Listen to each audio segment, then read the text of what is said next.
To 5 changes in the Notre Dame football team and program I want to see right away under the Marcus Freeman era edition of the Always Irish Show. As always, you can find the program on YouTube. Do it, subscribe if you haven't yet. Appreciate it very much. Give the video a thumbs up. You approve of the content. Appreciate that as well. Notifications on. You'll be alerted every time a new episode drops. Make sure you don't miss anything. Twitter, search bar Always Irish or at Always Irish Inc. Emails, alwaysirishnd@gmail.com. Audio only anywhere you want me. 312-900-8815. Call in line. More information on that later in the week. So, as the season quickly, and I mean quickly, approaches, we need to look deeply at something that, quite frankly, doesn't come along that often historically at Notre Dame. A regime change at the top. It's been a long time. We've been with Mr. Kelly a long time. Now we have this regime change. It's time to look at 5 different ways I want to see that the Notre Dame program has changed this year under Marcus Freeman early this year. Early. Not 10 games in, early.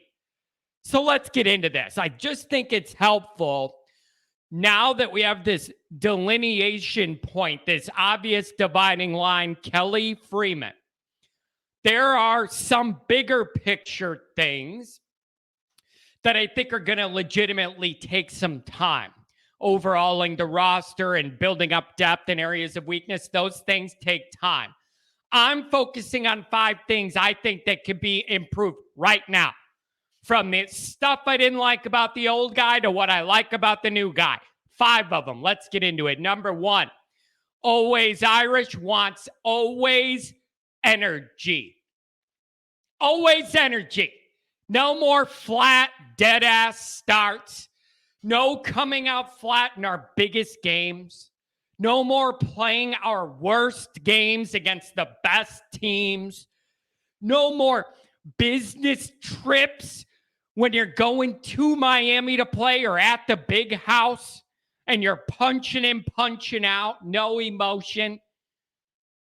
I want to allow and encourage and embrace emotion. Not out of control emotion, controlled emotion. I want it to be a natural part of the Notre Dame game plan from now on. Have some swag, but back it up by making big plays. Brian Kelly teams had some of what I just mentioned sometimes. But even when they did show these traits, it almost came off forced or unnatural or manufactured, if you will. And it doesn't have the same effect. I'm looking for a more natural feel with these items. And guess what? You're going to find out where this item stands week 1. Because you're going to need to be focused and flying around and have your energy level on a high to beat that team. So you're going to find out where this one's at week 1. Number 2, develop a modern, high-powered offense. I was promised this was coming day 1 under Brian Kelly. And here I am a decade plus later, still waiting for it. Still waiting for it. That fast-paced offense put up a ton of points. Still waiting. Swamp thing. Still waiting. I want a modern offense. Boy, genius, Reese, all that. If you're as good as everybody in the industry says, get modern, get creative. All right? You could still power run the ball if you do this. You don't have to give up power running the ball, a Notre Dame thing that we love, to get creative and score a lot. That's not what I'm asking for. Use that as a part of doing all this to score more. Notre Dame's not winning playoff games leaning on the defense the way we have been. We've already seen how those games go. Still not enough. I need this offense in the modern era to be just that. modern. Number 3, killer instinct. Killer instinct. The easiest way to describe this is, here, let me give you 3 different scenarios and how having a killer instinct plays out in all 3 of them. All right? And you'll see what I mean when I say it's been missing. You're playing a lesser than team, one of the worst teams on your schedule. Score 50, 60 points. Score 50 or 60 points against the worst teams you play. Well, John, why? How about this? Because you can. How about that as an answer? Because you goddamn can. Hang 50, 60 on anybody you can. Oh, John, why would you do that? It builds confidence. It builds swag. It builds the idea that we're way better than these guys and we're going to get better. It correlates to number 2. Develop a modern high-power offense. That's what they do. When they play lesser than, they're scoring 50 points. So when you're playing a lesser than, blow them the hell out just because you can. Build that confidence, that unique confidence that only comes from embarrassing somebody thinking they're good at football and they're not. Now, second tier of this killer instinct. You're having a bad day, playing a team you have more talent than. All your guys are hurt. Things aren't going your way. Bad breaks, bad bounces, bad calls, miscommunication. Just one of those games where nothing's going right for you. You have more talent, but it's an ugly game. It's back and forth, and you find a way to win that game. That's killer instinct too. To know we're not on our best today, but we just need to win this game anyway and then work on it and be able to do that. That's something even Kelly was able to do eventually. Forget competing with the best teams we play when they're healthy and we're healthy. But he at least got down the road where you're beating the teams you have more talent than regularly. So when you're in a bad spot against a team that's not great, the ability to just scrap it out, win ugly. Every team needs that a couple times a year, even the great teams. Okay? And then the third one is have chances in the biggest games to make winning high leverage plays. Make them. Make them. Early in a ball game when it's close and you're playing Alabama and there's 50-50 ball, you get it instead of them, right? Somebody make a big play. Be competitive in these big-time games against the best teams we play. That's the killer instinct. A 50-50 ball, you get it. 50-50 play, we come up with the ball. We get the stop. That kind of stuff. Killer instinct. All right?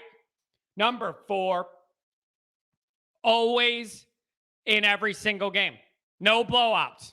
Regular season, bowls, playoff games. I don't care. That needs to be over. Over. For as much winning large scale Kelly did, there's one embarrassing blowout per year, every year guaranteed. There's one every year. That needs to be 0. Okay, over, done. Notre Dame's too good of a program for too long now to be getting blown out in your best game. Eliminating that and being competitive in those is a stepping stone up the hill to elite as the roster's being overhauled. That's how I see this. All right? So be in every game. Those blowout days are over. That's a Kelly thing that can no longer happen now in the modern era of college football. It can't. And number 5, recruiting must get and remain elite. Listen, guys, that was a part of the deal of hiring this guy with no experience. That was an assurance, a guarantee that he was going to recruit elitely. What you gave up on experience with somebody like Kelly, you gained in how he recruits. That needs to hold, and it needs to be true. I wouldn't feel the same way about hiring Marcus for this job if he wasn't as good of a recruiter as I think he is. That was a huge part of my comfort level going down this path with the guy with no experience. Marcus needs to deliver on that part of the deal, though. I'm willing to give up the security that comes with some of that experience with an experienced head coach. He needs to deliver his part of the deal, though. So I know that means 5-star issues. How do you overcome NIL? They're guaranteeing guys millions. We don't do that. How do you do that? I don't know, but it's his job to figure it out. That was a part of the deal. So I need elite recruiting. That is a part of the deal. And a big part of why I was okay making that trade of experience for elite recruiting. Got to make sure I'm getting it, though. So figure out your NIL issues you're having, whatever.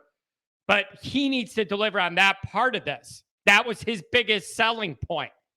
So recap. Number 1, always energy. 2, develop a modern high-powered offense. Number 3, have killer instincts. 4, always in every single game. No more ugly blowouts ever. I don't care if it's playoff games or what. That needs to be over. And number 5, recruiting must be elite. Has to. It's the number 1 reason Marcus got this job. He's got to deliver on that end of it. Those are my 5. Want to see him change right away. Right away. What do you think? What did I miss? See ya.